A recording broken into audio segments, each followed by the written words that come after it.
Rubio. I'll be your host for tonight, along with Ed McAndrew. Ed, bring yourself out, my man. Hey there, Rubio. I can't believe it's episode 3. So excited. Panel's geared up for this hot topic. Let's get the show started. Yeah, we're going to have a great one. For those that are new to our show, this show was brought about to make sure that everyone is able to speak their mind, and we want to hear from different opinions, ideas, decades. That's the big thing. We've got someone in their 60s, 50s, 40s, 30s, and 20s, all males. We're not going to agree on everything, especially with this topic. Let me bring out the panel. Representing our 60s, Bill Geiser. He resides in Tampa, Florida. He's a serial entrepreneur, an innovator of wearable tech, and has 2 outstanding sons. Geiser, what's up, my man? Hello, gentlemen. How are you? Glad to be here. Way to go, for Bill. episode 3. Here we go. Representing our 50s, this is an Idaho native. He's a cybersecurity consultant and enjoys the outdoors. Give it up for Jim, some say James Gingrich. Way to go, Jim. Representing our 40s, Los Angeles-based, one of the top wide receivers in the history of UCLA. I may be a little bit biased, but I don't care. Give it up for Jimmy Mack, Jim McElroy. Your assessment was on point. Thank you. I figured you'd agree with me, Jimmy Mack. And representing our 30s, resides in Philadelphia, entrepreneur spirit, I don't even know what the hell that means, works in real estate and small business finance at a tech startup and community involvement. Give it up for Joe Nolan. Hey, Rubio. Thanks for having me back. Fantastic. And rounding out our panel, representing our 20s, very good-looking child, student athlete at Cal Poly San Luis Obispo from Orange County, California. Hobbies include wearing sandals, barbecuing, ping pong, and hiking, allegedly. Give it up for Chris Rubio. Howdy. Cruz. All right, here we go, guys. This is going to be a good one. Our topic tonight is going to be diversity hires. Are they good? Are they bad? I'm going to listen and just kind of swallow all the information to start. I have my own opinion, but I want to see if anyone can sway me. Bill Geiser, you're the oldest. Let's start with you. Diversity hires, good or bad? So, I think we're talking about affirmative action, right? Some would call it that. So I think originally affirmative action was put in place to reduce discrimination in primarily educational and business settings. And I think I fundamentally agree with the concept, but it's a slippery slope. I think there's a question between, are you trying to solve a discrimination problem or a problem associated of disadvantage? Someone that's just born the wrong side of the tracks. I don't have a lot of money. I'm in favor of the latter. I think when we start to do things on race, it becomes a slippery slope. And I think sometimes the goals of inclusion and harmony get destroyed. I think it pulls us apart. Well, I think when you start to look at the race aspect of it, my original thought would be, okay, if you're going to do race, is it only for certain jobs? Is it just for the top tier jobs? Or is it we have to have certain Black, Asian plumbers? Do we have to have this? What's your thought on that? I got a question for you UCLA guys. Did you guys have a affirmative action program at the UCLA football team? I see where you're going for this, and I'm going to let you walk right into it. I'm going to say no, we did not. You know why? Because there's no money in that. That's where these programs really soar. If there were money in it, I guarantee you they would have had it. Okay. What's your thought on that? I'm going to go to Jim Gingrich first. Well, I'm going to speak from experience. I've had some situations where it's very uncomfortable, where I've been in an interview panel. I used to do a lot of those, and we'll have great candidates. To me, that's a whole nother discussion. You should be looking for the best candidate, merit. But if we have a female, someone of color, I've been told by multiple bosses, hey, all things being equal, including the HR person, we need to hire that person. And so from that standpoint, that doesn't seem right, because then you're not taking into, will they fit in? Are they likable? They add inclusion into diversity and equity. Well, to me, that's something from a manager standpoint. I don't know how your hiring practices include inclusion. So I've had some bad experiences. Like Bill said, I agree for disadvantaged people and some people didn't start at the same starting line that we did, but it's gotten hijacked, and I don't think you can really push racism out or bad hiring practices by having policies. Jimmy Mack, what's your thoughts on what Jim just said? My thoughts on it. I get it. I understand where he's coming from. I have two things. I still have people in my family who lived in a segregated America. So, that's one of the main reasons why we are bringing about diversity hires and having inclusion, because like Bill said, it brings in money. And also, when we put in applications for college, for jobs, a lot of times we're checking the box of what do we identify as. And now it's going to identify as far race or ethnicity. Now it's starting to be gender.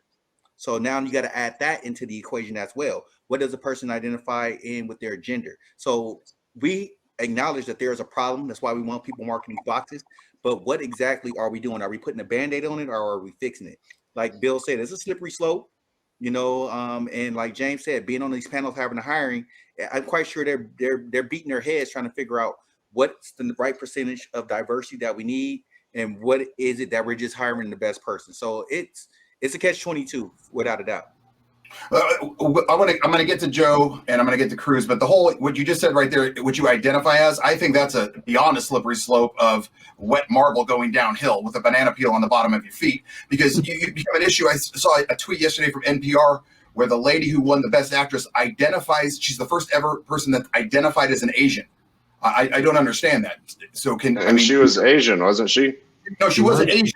I mean, visually, I got the vibe that she was Asian.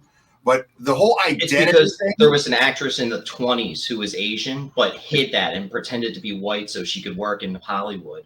She won an Academy Award, but did not reveal that she was Asian American until way after her career. So that's why they were saying the first person who identified as Asian. And it shows maybe like the slippery slope just leads towards a more progressive and inclusive society. But why not just say she is Asian? Yeah. Well, that's what I don't get. They can't say she was the first Asian American to win an Academy Award. Say Asian lady won Emmy or Grammy or whatever the hell it was, Oscar. Why can't they say Best Actress won it? Yeah, or that's what you gotta say. Just say the Best Actor won. No need to add a race to it. I mean that's. Or they could say she was the second one. Yeah. I mean, it's out of the. Joe, let's go back to you. What's your thoughts on this diversity? I just want everyone's like little opening thoughts, and then we're going to get juicy with it. Yeah, I think not only is it a good thing, I think smart companies use and seek out diversity. It leads to more creative and innovation. It leads to better decision-making among teams, better employee engagement and retention, and it allows you to better associate with different communities. We are all limited, not just by the voices we hear, but by the voices we don't hear. And I think the smartest companies are always looking to bring in as many competing viewpoints as possible to get up with the best possible product and, in review of how they can advance their company interests. Okay, I understand that, but my concern is something like that. Okay, yes, I understand the different viewpoints. Jimmy Macks from LA, Jim's from Northern Idaho, Bill's from Florida, you're from Philly, Cruz is from San Luis Obispo, I'm from Idaho, Ed is over in Virginia. Yes, we want different viewpoints, but on certain things. If I'm looking for a pilot, I don't care what his viewpoints are. I want him to fly the plane well. That's my concern on that. Like, yes, I want you to understand this and that, but at the end of the day, I want you to fly my plane as well as you can. I don't care if you are Asian, black, sub 60, you got 3 heads. I don't care, just as long as you can fly the damn plane. Cruz, what's your thought on that? I think in certain situations, in certain occupations, it could be beneficial to include like diversity hiring, but overall, I would say it's not beneficial because you're put in situations where people are getting jobs that they don't necessarily deserve. Like, example, like someone that works at BuzzFeed, probably great for them to have a ton of diversity because that's like their journalist, they're trying to serve a certain group. I don't really care what the race of the firefighter is that I'm saving my house. I just want them to save my house. It doesn't really matter to me what they look like. As long as they can get the job done, that's all that really matters. On that note, Ed, take us to the first commercial, my man. Hello, my name's Ian Hill. And when I'm not training to be the oldest man to play NCAA Division I college football, I'm the CEO of NGBN TV. Our mission's pretty simple. Educate, equip, entertain, support, and inspire men in their 40s, 50s, and 60s. It's a one-stop shop for all that a man in his middle ages needs to be his best. So won't you come and join us? Come and be a part of NGBN TV. Now back to our show. Welcome back to episode 3 of Decades. I'm going to go right back to you, Jimmy Mack. What is your thought on what Cruz just said? I don't know. I can't say that I totally agree with everything Cruz said, but I understand. I get what he's saying. I mean, this is a tough topic because, oh man, how can you say it without sounding bad? You can't. Go ahead. Say about it. I'll fix it. All right. We still live in a world where there's a lot. I mean, even in our communities, we're still segregated. You know what I'm saying? Like, I grew up poor around poor Black and brown people. I didn't grow up around poor white people. So I didn't understand that there was a such thing as poor white people. So when it comes to, like Bill said, growing up on the wrong side of the track, I don't know that there's a white guy that's struggling on the other side of the track like me. I have no idea. My concept of what whiteness was growing up was that they had this upper hand on us until I got to UCLA and seen more people in the financial aid line that were white than it was any other color. So, or any other race. Let me not say color. Is we're not in the 1950s. All right. So, I mean, we have, like I said, this is a catch-22, and you want to have diversity because I've learned a lot. I have to tell people my college education wasn't what I learned in the classroom, is what I learned about the people around me.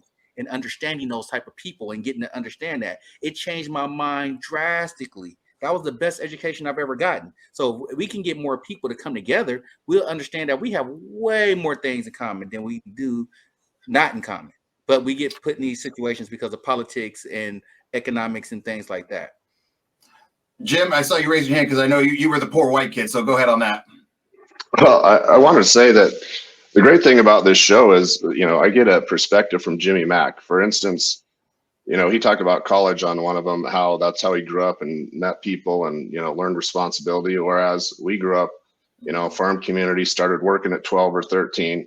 And contrary to what you might have seen on the news 30 years ago about Idaho, we're not from the South. We didn't grow up with a lot of racism. I went to school, work with people of different colors, and you don't see it the way you would maybe in some parts of LA, Philly, down south. I worked down there for some companies, and it was the first time in my late 20s I was like, holy shit, there's still racism. These people are, they don't like each other in some places. So it's an interesting perspective, but I think what we've also done is let the I don't even know the right term, LGBTQ people hijack this, right? They're 1.7% of people, and now all this equity, diversity, and inclusion is all revolving around this circus of shit. And when people go to hire, when I click on something on LinkedIn or apply, it asks you what your ethnicity is, but you don't have to say it. So how are we building diversity or inclusion when we have the same hiring practices? We just check the same boxes. So then they go, oh, he's white, let's put him at the bottom unless no one else.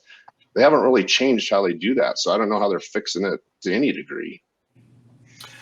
I'm glad you brought up the percentages, Jim, because I was thinking about this. I looked it up. In the United States right now, whites make up 62%, brown Mexicans are 16.9%, blacks are 12.6%, Asian are 5.2%, mixed, I guess you just hodgepodge that one, is 2.3%, and other, I don't know what the hell that is 1%. So if Bill Geiser is starting this wearable tech company, are we saying that he has to pick 62% white, 12% black? Is that what you're looking at, Joe? Is that what you think is fair? Well, I think, we can't just look at things in a vacuum. Ed, if you'd be able to pull up the picture that I sent in, I think you really have to look at the context. I don't really think that anyone wants to go back to the days of we whitewash for white people only. Don't speak the enemy's language. No dogs, no Negroes, no Mexicans, no help wanted, or help wanted Irish need not apply. Like, you got to acknowledge that there's been a long history of racism and gatekeeping in this country that's only been overcome because of civil rights acts and people breaking down barriers. And like Jimmy Mack and James said earlier, realizing that we all have a lot more in common than apart. I think, having Jimmy Mack and James, being able to talk and share their unique perspectives, if they were working together in a wearable tech company, I bet that they would come up with different ways to solve the same problems and end up with a better product for it at the end of the day. I think that you can't have this conversation and without saying, okay, then when did we get it right if we're not getting it right now? When do you want to go back? Hold on, but how do you know that it's not right now? And you never answered my original question. Like, so what is the number? Is there a specific number? That's my number one thing is there a specific number? And then do you do it for every job? Jimmy Mack, when you were in the wide receiver meetings, how many white kids were in there with you?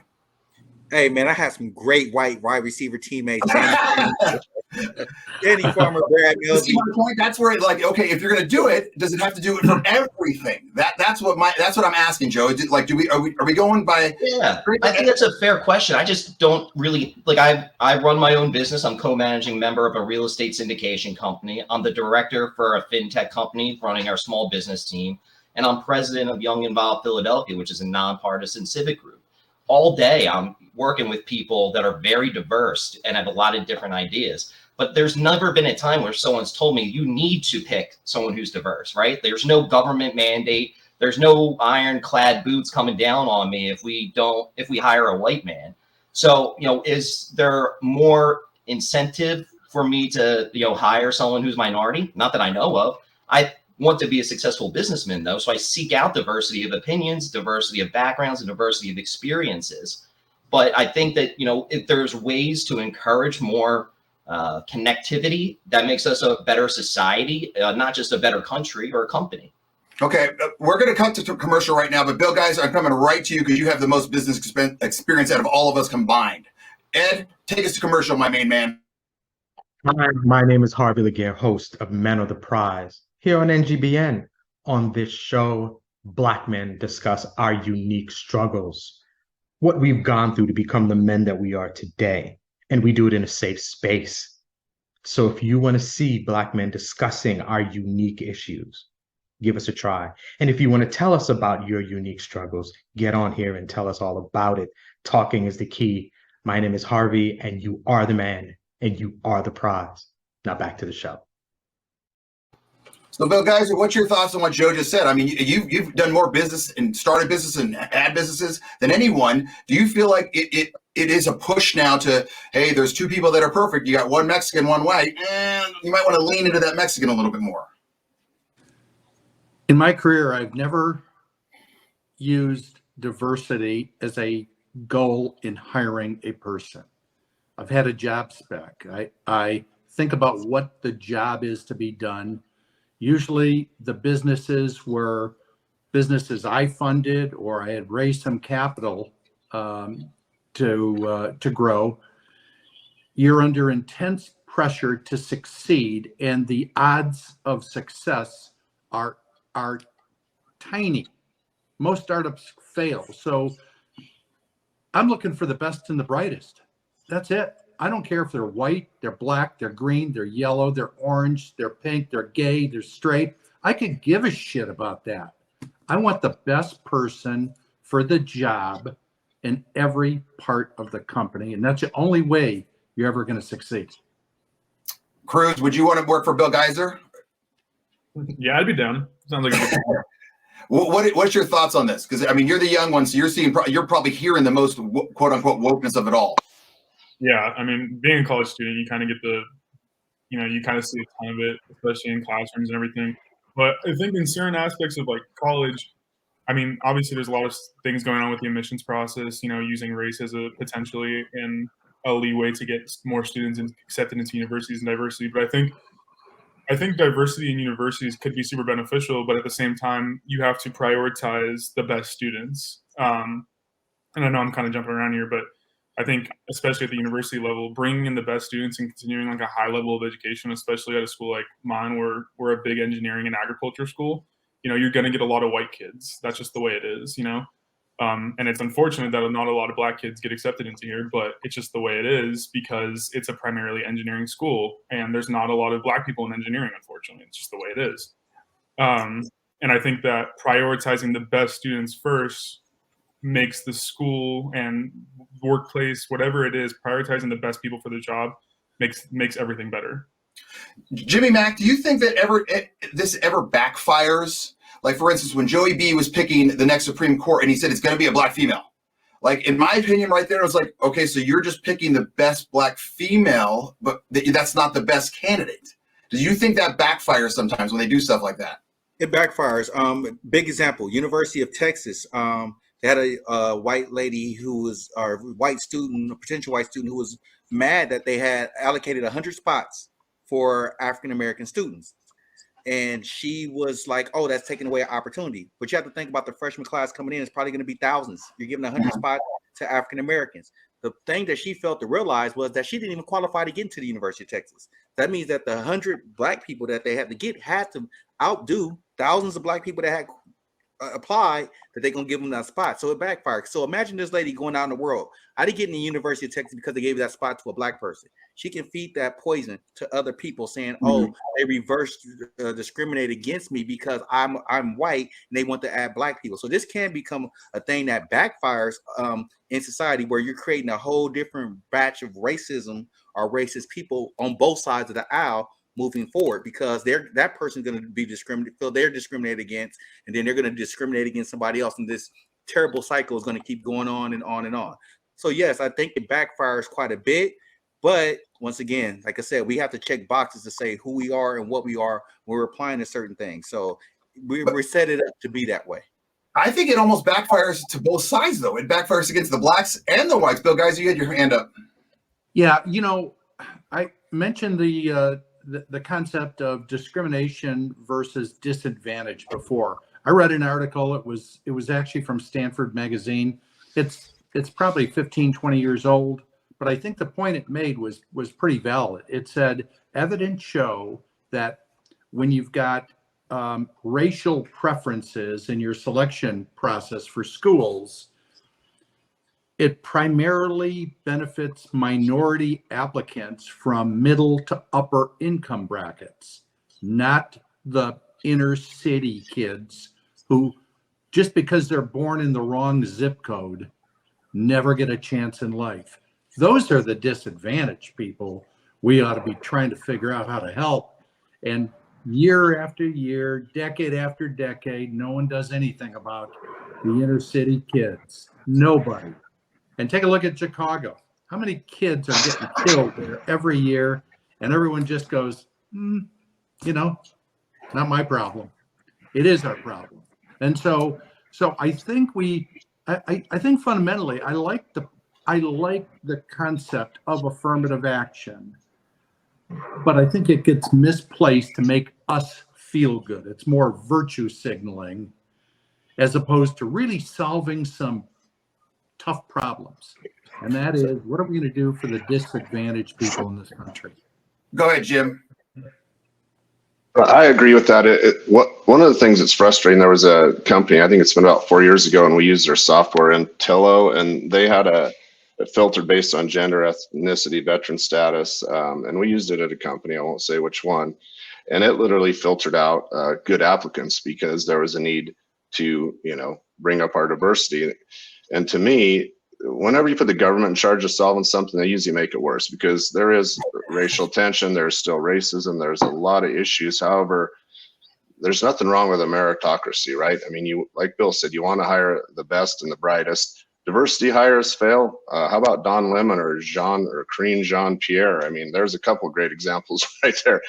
They weren't the most qualified people, and they've made asses of themselves. So trying to solve a problem by counting on people that created the problem, maybe, or the businesses, that doesn't work. And one more quick thing, when I got hired at a bank, I went through a onboarding, and they showed the board of directors, and they apologized for it being too white. Well, it was founded in the 30s by white people. Half their family is on the board.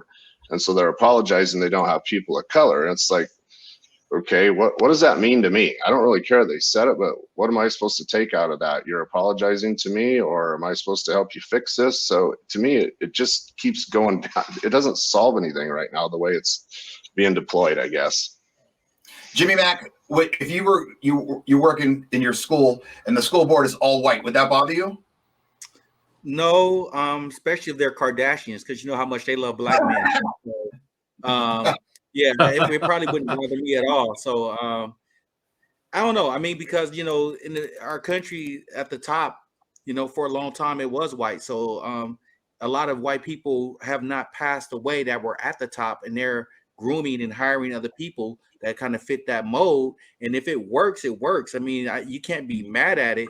but I'm in education, so that's not working at all most of the time. So I would say we need to get better white leaders if that's the case. Okay, so that's a good answer, Jimmy Mack. Ed, I'm going to come to you with my clip number 2 with the Joe Rogan starting at 24, but I want to talk to Joe first. Joe, because you were talking about hiring, you're looking at this, and right now we look like the damn UN right here. All right, if we were all equal, we had the exact same GPA or SAT or whatever the hell you're looking for, the same interview process, everything, who do you hire? I think you really want to be looking at what your current organization looks like, and then you want to be able to see where are my flaws. You know, the big advantage of hiring diverse is you are able to overcome your own implicit biases. You know, we all have unconscious bias, and I want to try to pierce that as often as possible. You know, what does diverse mean, Joe? Sorry, I have to interrupt. Like, because Jimmy Mack and I are diverse, but not because of color necessarily. We're diverse because of backgrounds and where we grew up. So that's diversity as well in my mind. Absolutely. And what if you know, it depends on what your current concentration is. High volume Chinese ODM manufacturer. They don't care about that stuff. Well, I think, you know, there's a lot of things in being a multiracial democracy that are harder, but more worthwhile. But if you're competing on a world stage, you know, we don't get rewarded for finishing second. I really don't even know what you're trying to make the point on, though. Like, we're not talking about like a Chinese factory. When you're competing on a global basis, you've got to build strong teams. And if you can build an incredibly strong and diverse team, great. But give me a strong team is the number one priority beyond anything else. That's my first, second, third, and fourth priority. My 15th priority might be diversity. That's what I'm saying. Well, I just would disagree. I think, you know, when I've approached hiring and building teams, I've strived to bring in different people because I know that I have very specific background and biases and implicit and unimplicit So would you biases. bring in a person with less skills because they are diverse? I think I can teach a lot of people skills if they can teach me something that I might not know about diversity. It's going to take you longer because you're going to Absolutely. have to train them. You're not going to be as productive as fast. So you've lost speed. But I think I'll have a better company at the end of the day. But Joe, have you your company right now? The company that you're working for, it's not producing anything tangible, or it is? Because I think Bill's talking about a tangible product. Yeah, we're building a platform that connects borrowers to lenders for commercial real estate. You know, we're doing a couple $100 million of loans a quarter. We're dealing with some of the most sophisticated borrowers in the world, doing, you know, $100 million refinances or ground up construction deals. I focus on small business lending, which, you know, there is a component where the SBA says there has to be a secondary lending goal that needs to be met, which can be veteran status. It can be women-owned businesses. It can be job creation. So there are small incentives to just make it easier to get access to capital. But all that does is just, like everyone's been saying, you know, people don't grow up equally. So just trying to create gateways for people that didn't have the same opportunities I had is, I think, exactly what this country is all about. And I think that's a nice thought. But if I'm building the best widget, I'm sorry, I'm being a little selfish. I'm picking the best at that point. From what I'm leaning into what Bill is a little bit more, just the capitalist mindset that I have, because I'm thinking, okay, yes, this is my little baby that I'm trying to build this the greatest widget in the world. And on that note, Ed, take us to a commercial. Whatever you're trying to do with your life, whether you're trying to grow or heal something or get to that next level, it all comes back to your mind and understanding that your mind and your nervous system create a system. So I'm Carlin Fisher. I'm a mind sculpting consultant and speaker. I have a 90-day course I'd love to share with you in the link. Take care. Ed, you got my clip. It's the best engineer / director / muted co-host in the world. Thank you for that, my friend. Do you have my clip from Joe Rogan starting at 24 seconds in on diversity? And I knew his cabinet would be this fucking sideshow of diversity, and which is exactly what it is. I mean, that one person who stole all the women's clothes, that Sam Brinton, we highlighted on the podcast yesterday, like that's a diversity hire. You just said, oh, look at this. A man who dresses like a woman and has a beard and a mustache, but also wears lipstick. This is perfect for us. I don't give a fuck what this guy's good at or bad at. I don't give a fuck what their credentials are. This makes us look like we're inclusive. This makes us look like we're on the right side. So let's hire this person. And you can't have those kind of people running a Ben and Jerry's. You certainly can't have those kind of people running the fucking most powerful government the world's ever known. It's nuts. It's nonsense. Is it nonsense? I mean, you're looking at what he just said right there. You had Sam Britton, who was the Secretary of Spent Fuel and Waste Disposition in the Office of Nuclear Energy. This is the guy who got caught stealing women's luggage because he likes to wear women's luggage. This dude, he's got a goatee or mustache, high heels, lipstick, all that bald. And then you've got someone like Karine Jean-Pierre, the secretary, the press secretary, who, bless her heart, she's got a hard job. She's got to lie nonstop all day long, but she's not good at it. I mean, it's obvious. And their whole thing was when she was hired, she was the first black female lesbian. Like that was the main point they said. And then you've got Kamala, who Joey B said, I'm going to pick a black female. And then you've got Transportation Secretary Pete Buttigieg, I can't really say his name, where it was known like he was hired because he was a gay man. This is my point, though. Did it backfire? Like they would try to go so woke that everyone that's on a certain side just goes, this is obviously a woke hire. And then when they're thrown into something that they can't really know how to do, then they fail. Everyone from one side goes, oh, well, you just didn't give enough a chance. And then the other side says, hey, man, we told you, you got to hire the best. What's your thought on that, Jimmy Mack? My thought is, what was the difference before? I mean, remember we had the people in Congress that were molesting the pages, that were doing stuff with the pages, like the male congressmen were getting these young pages and doing stuff with them. We had the guy who was part of the Homeland Security. He used to run dog shows before he was put in charge of Homeland Security. So it's always been there's always been some type of nepotism or type of craziness we haven't had, because we are not trying to include people, that we didn't have a crazy government in the first place. We had a lot of crazy people in government, a lot of people unqualified. Hey, we had unqualified presidents. Like, why are you in the White House? You have no type of political skills whatsoever, but you're there. So I think even with what they're doing, I mean, once again, I think they're doing everything the wrong way, because we should be, when we have the most, like he said, Joe Rogan said, we have the most powerful government ever. So why are we getting these unqualified people, no matter what they are, diversity hires or nothing? We have had a lot of unqualified people running this country. That's why we're stuck in the place that we're in right now. Power to the people, Jimmy Mack. That was great. Jimmy Gingrich, go ahead. Well, you're both right. I mean, there's a lot of ass clowns, and that's a nice term for some of the fucking morons running this country. But to just call it out, and I mean, Biden basically said, I'm going to hire this person. She's going to be the first black lesbian. That's stupid. That's fostering racism. That makes you go, well, why would anybody else even apply? Who gives a shit? Obviously, he's just going to hire his clown car full of people and think that makes him look good. And as we talked about in other episodes, we look weak. You have people who can't talk. You got that guy stealing bags all over the place. Pete Buttigieg with pictures of his fake nursing stuff. I mean, it's just ridiculous. And that's back to my first point, is that group of people should not hardly be involved in the diversity hiring, right? We were talking about racial inequities. We're talking about disadvantaged people. We weren't talking about this shit. I will say something to Joe. I've owned a business for 25 years, and you know how many SBA loans I've gotten? 0, because I don't mark any of the check boxes that they want to give those loans to. Not one. I grew up without a dime. Cheese, food banks in the trailer. I can't get a small business loan because they don't give them out to white men. They really do. And if you need one, let me know, Jim. I can get you one tomorrow. Yeah. Most of my clients are white men. That's why there's these. Don't need one anymore, but it is not as easy as you might think. And I want you to pull up clip 1 that I have, that tweet from the press secretary. And I want your comment on it, if it's a good or a bad thing that they posted this. I want to take the opportunity to lay out how diverse the president's cabinet has been, how diverse the president's administration has been. The cabinet is majority people of color for the first time in history. The cabinet is majority female for the first time in history. A majority of White House senior staff identify as female. 40% of White House senior staff identify as part of the racially diverse communities. And a record 7 assistants to the president are openly LGBTQ+. So again, this is something that the president prides himself on.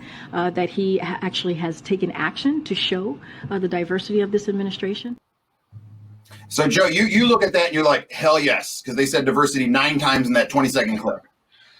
I mean, I don't care what they call it. I just think that in general, you were talking about the Supreme Court. We've had 121 justices. None of them had been a black woman before. Is that representative of this country when 12% of the population is black and presumably 50% of them are women?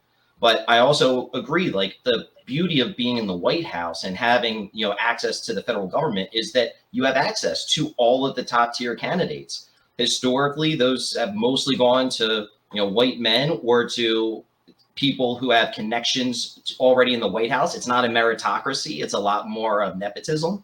So, they've chosen to, instead of just saying we're going to just take our best candidates that we already know, they went out and they found a diverse group to bring in a diversity of thought. So, but as long as they're all well qualified, which no one is saying they're not, then yeah, I think that's I understand that, but no one's saying that they're not. But immediately someone could look at that and say, this isn't the best candidate because they're only taking a black female. What about the Indians? What about the Mexicans? What about the Asians? I mean, that's my point is where do you draw the line? Where do you draw the line? Okay, so now we're going to throw a bone to the black females. Okay, but what about the Indian woman? Or what about the Mexican kid or the Mexican guy? Or what about the Jew? I don't understand. That's where I get really confused of where's the line being drawn? What am I missing here, Bill Geiser? I don't think you're missing anything. I think whether it's business, whether it's sports, whether it's the government, any kind of organization, if you are recruiting and hiring less than the best and brightest, you're not only hurting your organization, you're hurting everybody in the organization. You're pulling it down. That's a mistake. I mean, think Rubio, Jimmy Mack, when you were in college, did your team improve when you brought in great players, or did it go down? It improves. Greatness lifts things up. So go hire the best people, and it becomes a magnet, really. The better team you build, the more attractive that team becomes. That's how you get diversity, and you get the best ones. You just don't fill a quota number just because it makes you feel good, or you can say, well, I've got my DEI report and I look really good on that. That doesn't matter to me. Jimmy Mack, would you agree with him on that? I mean, I would, because I mean, I'm thinking back to UCLA days, and it was one of those things that, yes, we were a team of 135, but within that 135, you still had your diversity sections. You had, remember we had you'd have the blacks and the whites and the kickers and the fat kids and the special teams, all that. And it was just one of those things that it was okay to be different, but game day, everyone just came together with one common enemy, USC. Well, I mean, when it comes to team games, you want to have the best of the best. I think what the Biden administration doing, and I'm not in that office, so I don't understand. I think it's about imagery. Growing up, I couldn't say I want to be the president in my school. I want to be the president of the United States. Somebody would have laughed. The teacher probably said, no, I'll do something else.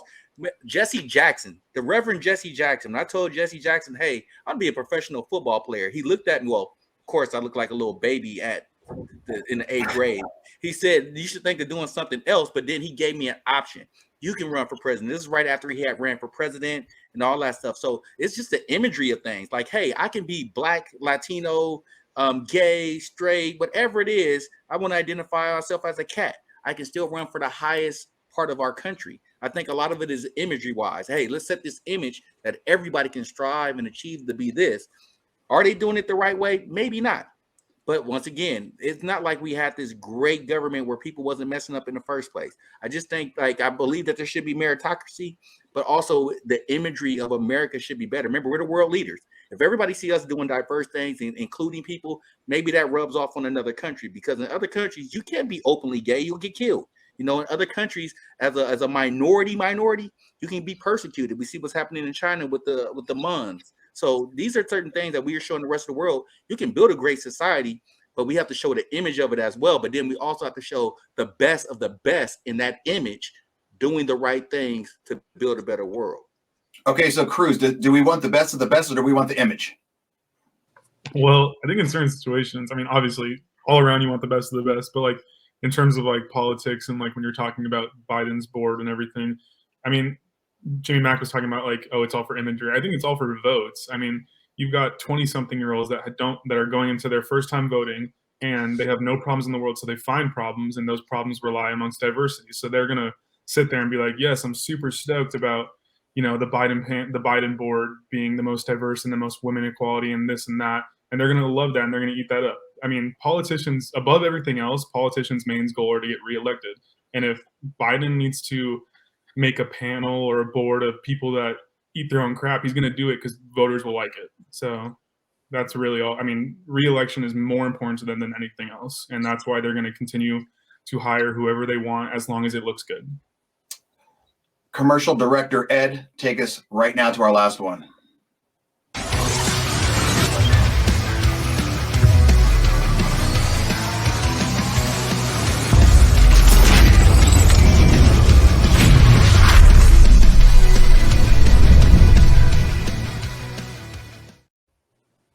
Joe, is this an image solution or image problem?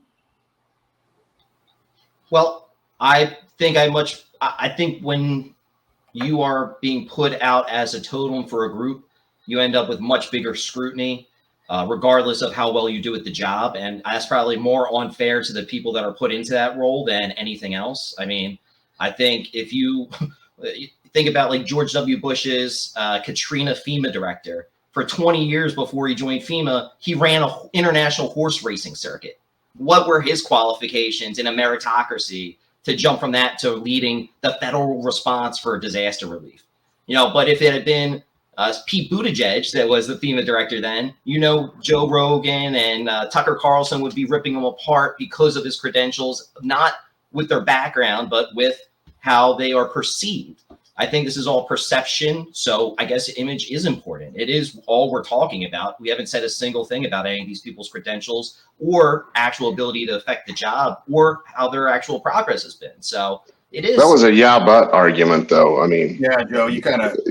I mean, yeah, but doesn't make it right then or now. And I think, go ahead, Joe. Go ahead. If you're going to, you know, fuck up the system in one of two ways, either give your friends and family jobs, Jared Kushner, or give like a diverse group of people with a lot of different backgrounds that might accidentally get things right. I'll take the second one. The whole accidentally thing and getting something right. I mean, the whole thing with what Jimmy Mack was saying earlier, just exited my mind. Bill Geiser, go, because now I just lost my thought. I'm 100% behind helping the disadvantaged. Not so much for the diversity, inclusion, equity thing. Now I know what I wanted to talk about. Jimmy Mack, you were talking about how there was crazies that running the circus right now, but before there was crazies too. It just, you know, he was running a dog track like Michael Vick or whatever the hell he was doing. Okay. I think the thing that's different now is that now it's like thrown in your face. It's instead of us buying a lemon car where it looks like a nice car and then 1,000 miles down the road, it's like, oh, the wheel falls off. Now it's like we're getting a car where the wheel's literally not even on. And everyone's just looking and going, hey, man, this is not someone who should be the transportation secretary. He was running South Bend, Indiana. He's got no experience. And then when the wheels are already off and then the more wheels come off, I think that's where people start to just go, okay, we've got a code red here. Does that make sense, Jimmy Mack? Yeah, but that's the reality of our society, though. It's a lot of this is the world. This is the world that we live in now, where you have these people who give you these false providers. If you check social media, there are people who work at Taco Bell living it up, champagne bottle service here and there. So we have a lot of people who are telling us this is what our lives should be and this is the image that we should be living. But when it comes to hiring at a job, you want to create these images. As my wife told me earlier today, if I go into a place and they have no diversity, that might not be for me. You know, and we know that you don't have to put the white only sign anymore. I walk up in a place and there's nobody in there that looks like me, identify with me or nothing like that. And this might not be the place for me. I might not want to spend my money there. Kind of like the guy who made the cake in Colorado. I don't want to make cakes for gay people. So then I don't want to shop there. I don't want to be there. And all the people that feel offended by that shouldn't shop there too. But there's some people like he makes damn good cakes. I'm going to go buy it anyway. So it's just how this is the reality of our world now. So you're going to either have super hyper sensationalism of the image of we are diverse and we welcome everybody, or you're going to have those people that are going to be staunch like, look, I just want the best of the best. I don't care what it is that you do. If it's all white, all Latino, all black, all gay, I don't care. I just want the best of the best. So that's the world that we live in. Go ahead, Cruz. Yeah, to kind of jump on Jimmy Mack's train, it's like, so I'll just kind of set a precedent real quick. Like, so there's this restaurant in San Luis Obispo. I'll just call it TT because I don't want to say the name of it, but it's a Mexican restaurant and it's owned by white people and all the staff is white people, right? And we've been getting free food from there for a little bit now through the football team and everything, but the food is garbage. And I'd kind of like to point out how, you know, you're not putting the best of the best in the situation right there, right? If I go to a Mexican restaurant, I want to see, I'm using Mexicans as an exact example because I'm Mexican, but I want to see Mexicans cooking the food. You know, I want to see Mexicans serving the food. I want tortilla chips made by Mexicans, you know, with all due respect. It's like, come on. There's certain situations where it's like important to just have the people that are qualified for the job to be the people that are doing the job. Joe, thoughts? Joe, kind of give us a wrap up too, because we're going to start cutting it down here. Yeah, absolutely. You know, I guess my last thoughts are actually pretty well summed up by the clip I brought in. And if you wouldn't mind running that real quick. I've long been an advocate for diversity. It's made this nation great. The Chinese built the railroads, the Irish built and then filled the jails. A guy named Juan built my armoire. Diversity means new ideas and new markets. It is our best hope for true innovation. You know, it's not a new idea. Creating more connections, creating more diversity. You know, there's a reason that Disney is going woke. It has nothing to do with politics. It has to do with money. Diversity is good for society. It's good for companies, and it's great for the people that are able to take advantage of it. Joe, you do know that Disney lost like $8 billion last year. Yeah. Go broke. Yeah, that was. Go ahead, Bill. What's your final thoughts? Well, I was just looking up Disney stock. Yeah, it's not doing so well. No, I mean, I've already summarized my thoughts. The general premise of affirmative action, which is, in my view, helping the disadvantaged. I really like that idea. We need to do more of it and really need to stick to our guns on it. But simply hiring people based on race, religion, sexual orientation, whatever it is, for appearance's sake, is nothing more than virtue signaling, and it's a very slippery slope that pulls us down and divides us as a nation. I'm not for it. Jim Gingrich. I want to stick with diversity. To me, if you want to fix it, maybe do Briggs-Myers personality assessments. Get diversity of thought. To me, I don't want it to be about color. You know, Jimmy Mack and I'll use it again. Very different backgrounds. We agree, disagree a little. That's diverse, but I don't want to sit in an interview if we're in the same area and go, well, Jimmy Mack's going to get it because we need another person of color. That's not fair. Diversity of thought, I'm all for. Okay. Now, in conclusion here, I like the bill guys who help the disadvantaged. I think that's a great idea. You know, someone grew up in Cul-de-sac, Idaho, or downtown LA, in South Central. Okay, you both had different things, but the same things. I don't know how we do that. I think after listening to all you guys, my question would be, where does it stop?